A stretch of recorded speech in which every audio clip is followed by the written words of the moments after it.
नमस्कार दोस्तों, स्वागत है आपका आज के मुख्य समाचार में, जिसमें सबसे पहली बड़ी खबर बिहार के विधानसभा चुनाव से, जहां पर बिहार चुनाव में बेरोजगारी, कृषि क्षेत्र को कारोबारी घरानों को सौंपने जैसे मुद्दे होंगे, जिसके बाद भाजपा और जेडीयू को बड़ा नुकसान हो सकता है और ये तमाम बड़े मुद्दे तेजस्वी यादव उठाने वाले हैं। इसी के साथ दूसरी बड़ी खबर में आपको बताएंगे कि कृषि विधेयकों के विरोध में 27 सितंबर को जन अधिकार पार्टी ने बुलाया है बिहार बंद। और तीसरी बड़ी खबर में आपको बताएंगे कि बीजेपी ने पूछा कि पोस्टर से क्यों गायब हैं लालू राबड़ी, जिसका आरजेडी ने दिया शानदार जवाब। दोस्तों, हर एक खबर की गहराई में आपको ले जाएंगे, लेकिन उससे पहले अगर आपको भी ऐसा लगता है कि बिहार में इस बार आरजेडी और कांग्रेस की गठबंधन की सरकार बनेगी, तो आप अभी इस वीडियो को लाइक कीजिए और इस लाल बटन को दबा के इस चैनल को फ्री में सब्सक्राइब करके घंटी बजाइए और कमेंट में लिखिए जय हिंद। दोस्तों, रुक करते हैं तब आप बड़ी खबरों की तरफ। बिहार चुनाव में बेरोजगारी, कृषि क्षेत्र को कारोबारी घरानों को सौंपने जैसे मुद्दे होंगे तेजस्वी। जी हां दोस्तों, विधानसभा चुनाव के पहले बिहार के लिए केंद्र द्वारा कई विकास परियोजनाओं की घोषणा किए जाने के बीच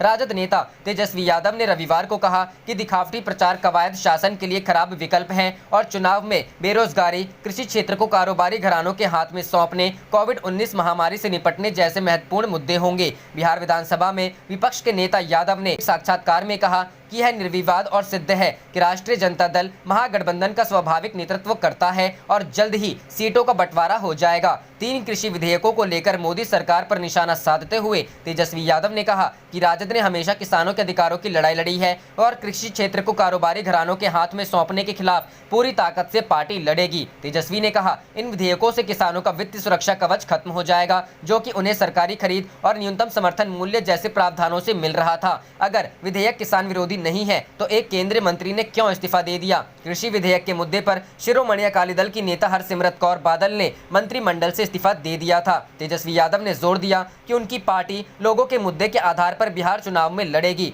राजद नेता ने कहा कि बेरोजगार युवाओं, लोकतंत्र और संविधान समर्थक ताकतों के विरुद्ध निरंकुश, विभाजनकारी और संविधान विरोधी शासन की लड़ाई होगी। बिहार के पूर्व उप मुख्यमंत्री ने कहा, बिहार चंपारण सत्याग्रह जैसे राजनीतिक आंदोलन की भूमि है और मैं आश्वस्त हूं कि यह चुनाव मौजूदा राजनीतिक विमर्श में ऐतिहासिक क्षण होगा। क्या बिहार चुनाव में सुशांत सिंह राजपूत मामला भी चुनावी मुद्दा होगा? यह पूछे जाने पर यादव ने कहा, सुशांत की मौत के मामले में सबसे पहले हमने सीबीआई जांच की मांग की थी और अब जांच शुरू हो गई है, तो हमारा इसमें भरोसा है और परिणाम का इंतजार करेंगे।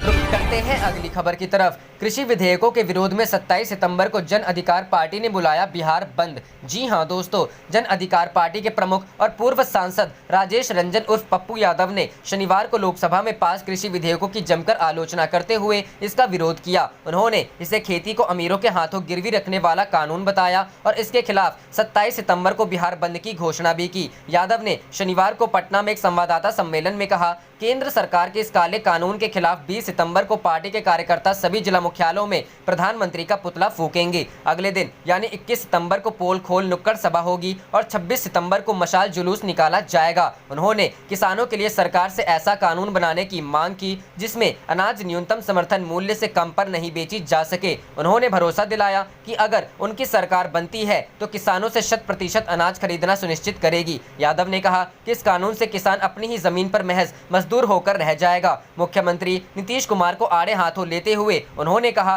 कि वे तरक्की की बात करते हैं जबकि आए दिन नवनिर्मित पुल बह जा रहे हैं। उन्होंने चुनौती देते हुए कहा कि मुख्यमंत्री नीति आयोग की रिपोर्ट में बिहार की खराब रैंकिंग का जवाब दें।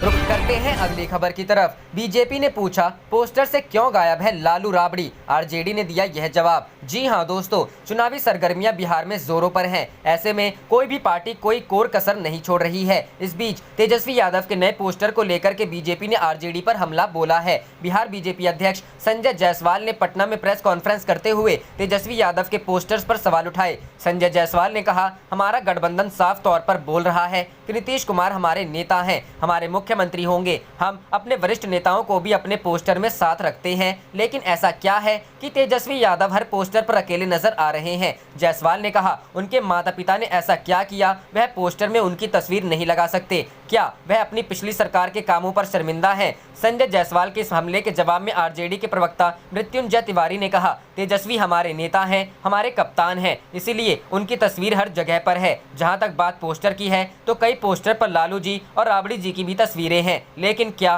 भाजपा यह बता सकती है कि उन्होंने मुरली मनोहर जोशी और लाल कृष्ण आडवाणी को जीते जी साइड क्यों कर दिया? उनकी तस्वीरें कहीं क्यों नहीं है? जिनके घर शीशे के होते हैं उनको दूसरे पर पत्थर नहीं फेंकना चाहिए।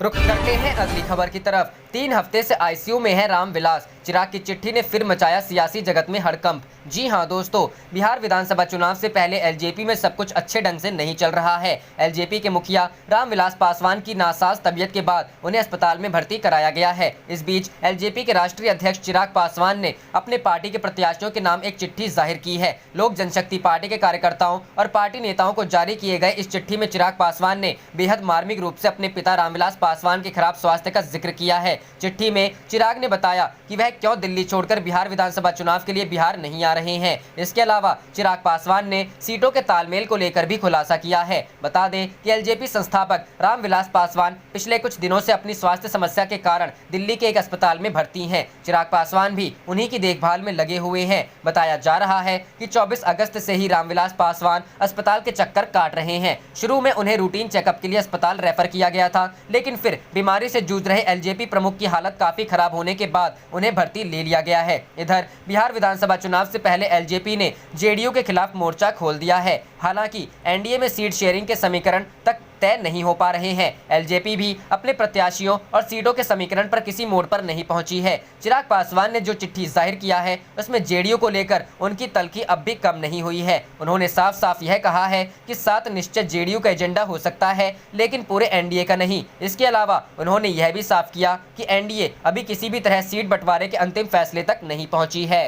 रुक करते हैं अगली खबर की तरफ। चिराग से एक तरफा दोस्ती निभाएंगे पप्पू यादव, एनडीए से बाहर हुए तो नहीं देंगे उम्मीदवार। जी हां दोस्तों, बीजेपी जेडीयू की सहयोगी लोजपा के लिए नरम रुख रखने वाले जन अधिकार पार्टी के राष्ट्रीय अध्यक्ष पप्पू यादव ने आज बड़ा ऐलान कर दिया है। पप्पू यादव ने जो कहा है उससे साफ है कि वे चिराग पासवान से एक तरफा दोस्ती के लिए भी तैयार हैं। फर्स्ट बिहार से बातचीत करते हुए पप्पू यादव ने कहा कि चिराग पासवान अगर एनडीए से अलग होकर विधानसभा चुनाव लड़ते हैं तो उनके उम्मीदवारों के खिलाफ हम अपने उम्मीदवार नहीं उतारेंगे। जाहिर है पप्पू यादव ने चिराग पासवान की तरफ दोस्ती का हाथ बढ़ा दिया है, और यह दोस्ती एक तरफा भी रही तो पप्पू यादव को कोई दिक्कत नहीं है, क्योंकि उन्होंने क्लियर कर दिया है कि अगर चिराग पासवान एनडीए से अलग हुए तो वे उनकी मदद करेंगे। हालांकि पप्पू यादव ने यह भी कहा कि अगर चिराग पासवान एनडीए में रहते हुए जेडीयू के खिलाफ उम्मीदवार उतारेंगे तो वे चिराग पासवान की मदद नहीं करेंगे। आपको बता दें कि चिराग पासवान भले ही अभी तक एनडीए का हिस्सा हैं, लेकिन एनडीए में रहते हुए वे बिहार के सीएम और जेडीयू के राष्ट्रीय अध्यक्ष नीतीश कुमार पर लगातार हमलावर रहे हैं। चिराग पासवान ने नीतीश पर हमले का एक भी मौका नहीं छोड़ा है। चिराग पासवान ने यह संकेत भी दिए हैं कि वे बिहार की 143 सीटों पर अपने उम्मीदवार उतार सकते हैं।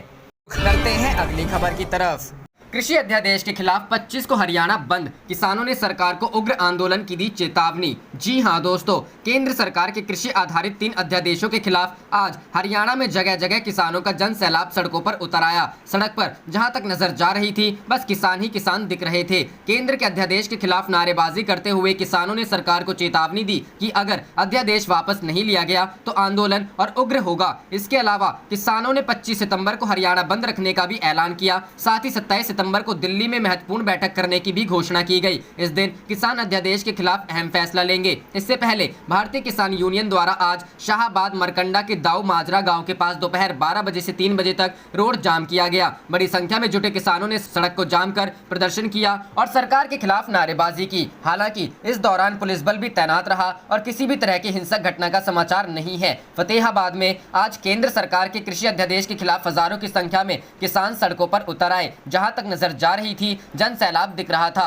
जिले भर से आए हजारों किसानों आड़तियों ने अनाज मंडी शेड के नीचे जमा होकर लघु सचिवालय की ओर कूच किया। किसान एवं व्यापारी नेताओं ने भीड़ को संबोधित करते हुए सरकार के निर्णय की निंदा की। साथ ही तीनों अध्यादेशों को तुरंत प्रभाव से निरस्त करने की मांग की। किसानों का कहना था कि सरकार इन बिल को लाकर व्यापारियों और किसानों के रिश्तों को ही खत्म करना चाह रही है। किसानों को कॉरपोरेट घरानों के पास बंधुआ बनाने का प्रयास कर रही है। किसानों के प्रदर्शन की वजह से पुलिस ने वैकल्पिक रास्तों का इस्तेमाल कर यातायात नियंत्रित किया। जाम लगा रहे प्रदर्शनकारी किसानों ने सड़कों पर सरकार का पुतला जलाकर आक्रोश व्यक्त किया। रुक करते हैं अगली खबर की तरफ। सुरजेवाला बोले अब याचना नहीं रण होगा, ये धरती पुत्र की रणभेरी का शंखनाद है। जी हां दोस्तों, किसान बिल विपक्ष के हंगामे के बीच राज्यसभा में पास हो गया है। कृषि संबंधित 2 बिल ध्वनि मत से पास हुए हैं। बिल पास होने के बाद प्रधानमंत्री नरेंद्र मोदी ने इस ऐतिहासिक दिन के तौर पर बताया है। वहीं कांग्रेस के राष्ट्रीय महासचिव रणदीप सुरजेवाला ने इसे अंधकारमय बताया है। उन्होंने कहा कि जान ले अब याचना नहीं रण होगा। सुरजेवाला ने कहा कि आज 73 वर्षों में सबसे अंधकारमय दिन है। पंडित जवाहरलाल नेहरू पहला संविधान संशोधन लाए थे ताकि किसानों को जमींदारों के शोषण से मुक्त किया जाए और जमीन अन्नदाता को सौंपी जाए। मोदी 3 कानून लाए हैं कि किसानों की जमीन और उनकी उपज नए जमींदारों यानी पूंजीपतियों को सौंप दी जाए। उन्होंने कहा कि 1857 का स्वतंत्रता संग्राम इसलिए हुआ कि लॉर्ड डलहौजी ने भारतीयों से उनकी रियासतें, स्वशासन और हथियार छीन लिए थे। 2020 का स्वतंत्रता संग्राम इसलिए होगा कि एक तानाशाह किसानों से उनकी जमीन और खेत खलिहान छीन रहा है। उन्होंने ट्वीट कर कहा कि जान ले अब याचना नहीं रण होगा। ये किसान मजदूर आड़ती का आंदोलन है, ये खेत खलिहान पर हमले के खिलाफ संघर्ष है, ये खेती को गुलाम बनाने की विरोध की आवाज है, ये अन्नदाता किसान मजदूर की हुंकार व पुकार है, ये धरती पुत्र की रणभेरी की शंखनाद है। राजनीतिक रंग दे खारिज करने की भूल ना करें। रुख करते हैं अगली खबर की तरफ। अखिलेश यादव का मोदी सरकार पर हमला, बोले कृषि बिल नहीं बीजेपी ने अपना पतन पत्र कराया पास। जी हां दोस्तों, केंद्र की नरेंद्र मोदी सरकार के कृषि विधेयकों को किसान विरोधी करार देते हुए समाजवादी पार्टी ने राज्यसभा में विधेयक पारित कराए जाने की निंदा की है। पार्टी के राष्ट्रीय अध्यक्ष और यूपी के पूर्व सीएम अखिलेश यादव ने मोदी सरकार के कृषि बिल पास कराए जाने को भाजपा का पतन पत्र बताया है। अखिलेश यादव ने रविवार को इस मामले में ट्वीट करते हुए लिखा, भाजपा ने कृषि बिल पारित कराने के लिए ध्वनि मत की आड़ में राज्यसभा में किसानों व विपक्ष की आवाज का गला दबाया है। वह अपने कुछ चुनिंदा पूंजीपतियों व धन्ना सेठों के लिए भारत की 2/3 जनसंख्या को धोखा दिया है। उन्होंने कहा कि लोकतांत्रिक कपट कर भाजपा ने कृषि बिल नहीं अपना पतन पत्र पारित कराया है। रुख करते हैं अगली खबर की तरफ। कांग्रेस ने साधा केंद्र पर निशाना, कहा सरकार को मिला मुंह छिपाने का बहाना। जी हां दोस्तों, देश भर में कोरोना वायरस का कहर थमता हुआ नजर नहीं आ रहा है। यहां आए दिन 1 लाख के करीब कोरोना केस सामने आ रहे हैं। इस बीच कांग्रेस ने केंद्र सरकार पर कोरोना संकट से निपटने में विफल रहने का आरोप लगाते हुए रविवार को कहा कि इस महामारी को लेकर सरकार के स्तर पर कोई तैयारी नहीं थी और सिर्फ कुप्रबंधन देखने को मिला। लोकसभा में नियम 193 के तहत कोविड-19 वैश्विक महामारी पर चर्चा की शुरुआत करते हुए कांग्रेस सांसद शशि थरूर ने यह भी कहा कि सरकार को कोरोना वायरस की जांच और इससे निपटने के उपायों को लेकर अधिक पारदर्शिता का परिचय देना चाहिए। उन्होंने आरोप लगाया इस बीमारी के कारण सरकार के लिए एक अच्छी बात हो गई कि उसे मुंह छिपाने का बहाना मिल गया। तिरुवनंतपुरम से लोकसभा सदस्य ने आरोप लगाया कि देश में रोजाना सबसे ज्यादा मामले आ रहे हैं और सबसे अधिक मौतें हो रही हैं। यह चिंता का विषय है। सरकार की तरफ से कुप्रबंधन देखने को मिला है। उन्होंने कहा कि किसी भी लोकतंत्र में निर्वाचित सरकार की जिम्मेदारी होती है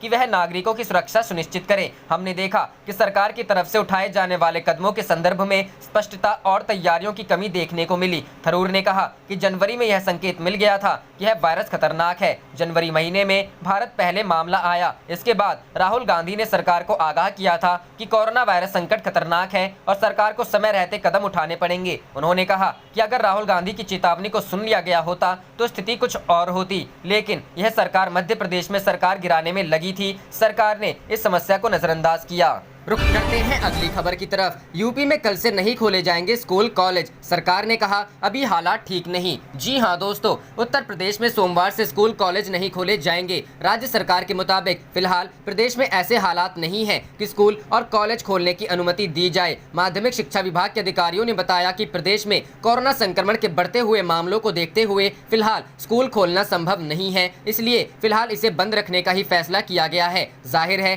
केंद्र सरकार ने 9वीं से 12वीं क्लास तक के बच्चों के लिए 21 सितंबर से स्कूल कॉलेज खोलने की अनुमति दी थी, लेकिन यूपी में कोरोना के हालात को देखते हुए फिलहाल ऐसा करने से रोक लगा दी गई है। सोमवार यानी 21 सितंबर से देश भर के स्कूल कॉलेज खुलने जा रहे हैं। केंद्रीय स्वास्थ्य मंत्रालय ने स्कूलों में बच्चों की हेल्थ को लेकर गाइडलाइंस की घोषणा कर दी है। केंद्रीय स्वास्थ्य और परिवार कल्याण राज्य मंत्री अश्विनी कुमार चौबे ने ट्विटर हैंडल पर गाइडलाइंस साझा की। स्वास्थ्य मंत्रालय ने स्किल ट्रेनिंग इंस्टीट्यूट, उच्च शिक्षा संस्थानों के लिए स्टैंडर्ड ऑपरेटिंग प्रोसीजर जारी कर दिया है। टेक्निकल प्रोग्राम्स में कोर्स कराने वाले इन संस्थानों को 21 सितंबर से लैब खोलने की भी इजाजत मिल गई है। गाइडलाइन में बताया गया है कि कक्षा में सीटिंग अरेंजमेंट भी बदला जाएगा। यहां छात्र एक दूसरे से 6 फीट की दूरी में बैठेंगे, इसलिए कुर्सी मेज की दूरी 6 फीट होनी चाहिए। कक्षा में अन्य जरूरी गतिविधियों के दौरान सोशल डिस्टेंसिंग का ध्यान रखना होगा।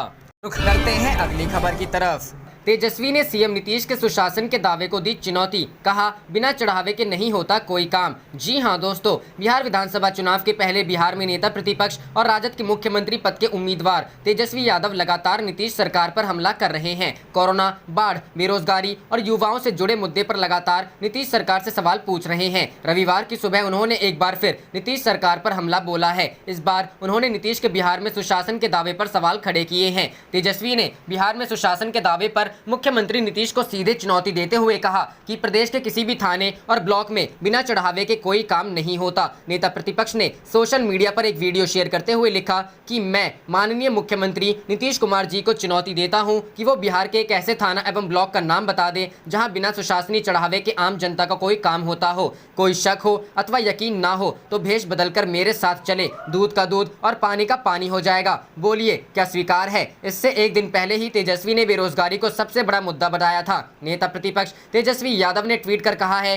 कि बेरोजगारी बड़ा मुद्दा है। हर जात धर्म के युवा सरकार प्रदत्त है बेरोजगारी से तंग है। बिहार के युवा इस बार विकास, अच्छी शिक्षा, चिकित्सा, विधि व्यवस्था और रोजगार के मुद्दे पर युवा सरकार चुनेंगे। वह सरकार जो युवाओं के सपने, आकांक्षाओं और अपेक्षाओं को पूरा करना जानती है। बेरोजगारी को चुनावी मुद्दा बनाकर तेजस्वी ने लॉन्च की वेबसाइट। राजद नेता ने शुरू में ही ये साफ कर दिया था कि पार्टी इस बार बेरोजगारी और युवाओं से जुड़े मुद्दे को चुनावी इश्यूज बनाएगी। इसके लिए तेजस्वी ने राष्ट्रीय जनता दल की ओर से बेरोजगारी हटाओ वेबसाइट और एक हेल्पलाइन नंबर भी लॉन्च किया है। तेजस्वी यादव ने www.बेरोजगारीहटवाओ.co.in वेबसाइट लॉन्च करते हुए एक टोल फ्री नंबर 9334302020 भी जारी किया है। उन्होंने वेबसाइट और हेल्पलाइन नंबर जारी करते हुए कहा कि कोई भी बेरोजगारी से समस्या से संबंधित युवा संपर्क कर सकता है। इस दौरान तेजस्वी ने बिहार समेत देश भर में नौकरियों की कमी को लेकर चिंता, राज्य और देश का युवा बेरोजगारी को लेकर परेशान है, लेकिन सरकार वैकेंसी नहीं भर रही है। बिहार में वैकेंसी होने के बावजूद सरकारी नौकरी में आने का अवसर युवाओं को नहीं दिया गया है। उन्होंने कहा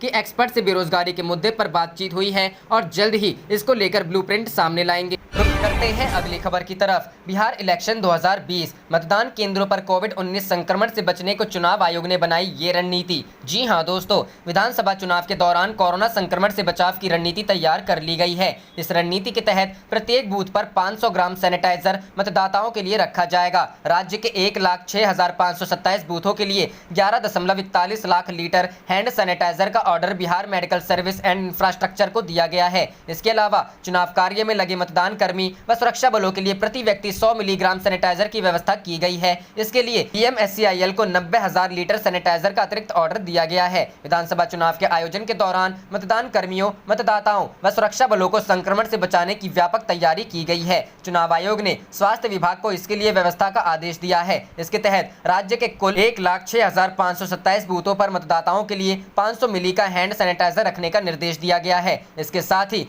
7,66,994 मतदान कर्मियों व 35,000 जिला बल, 22,000 होमगार्ड, 5,850 बीएमपी जवान व 4,980 सैप जवानों को भी 100 ग्राम की एक सैनिटाइजर यूनिट उपलब्ध कराई जाएगी। कोरोना से बचाव के लिए 46,01,946 3 प्लाई मास्क व्यवस्था का आदेश दिया गया है। ये मास्क चुनाव में लगे कर्मी 3 दिन लगाएंगे। रुक करते हैं अगली खबर की तरफ। किसानों को पूरी तरह तबाह करने पर तुली है बीजेपी सरकार, अखिलेश। जी हां दोस्तों, समाजवादी पार्टी के राष्ट्रीय अध्यक्ष अखिलेश यादव ने कहा कि भाजपा सरकार ने ठान लिया है कि किसानों को पूरी तरह उजाड़ कर ही दम लेगी। यह सरकार खेती को अमीरों के हाथों गिरवी करने के लिए शोषणकारी विधेयक लाई है। ये खेतों से किसानों का मालिकाना हक छीनने का षड्यंत्र है। इससे एमएसपी सुनिश्चित करने वाली मंडियां धीरे धीरे खत्म हो जाएंगी। भविष्य में किसानों की उपज व उचित दाम भी छिन जाएगा और वो अपनी ही जमीन पर मजदूर बनकर रह जाएगा। अखिलेश ने आईपीएन को दिए अपने बयान में कहा कि केंद्र सरकार द्वारा लाया गया बिल किसान विरोधी है। यह किसानों के साथ बड़ी साजिश है। कृषि और किसान ही होता है जो कठिन समय में देश की अर्थव्यवस्था संभालता था, लेकिन अब खेती पर बड़े उद्योगपतियों की नजर है, जिससे किसान मजदूर बनकर रह जाएगा।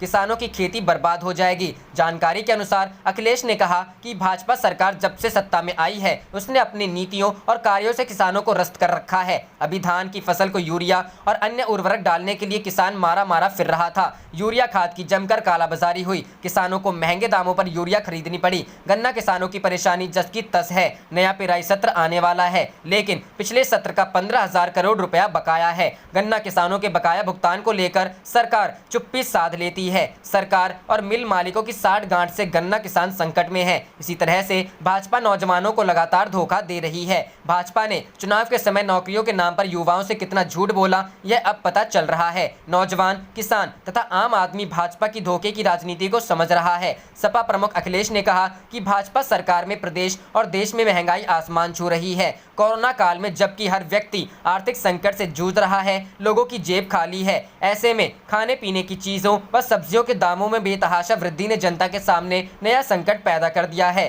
भाजपा की नीतियां लोक कल्याणकारी नहीं है। आप देख रहे थे आपका अपना चैनल जय हिंद जय भारत।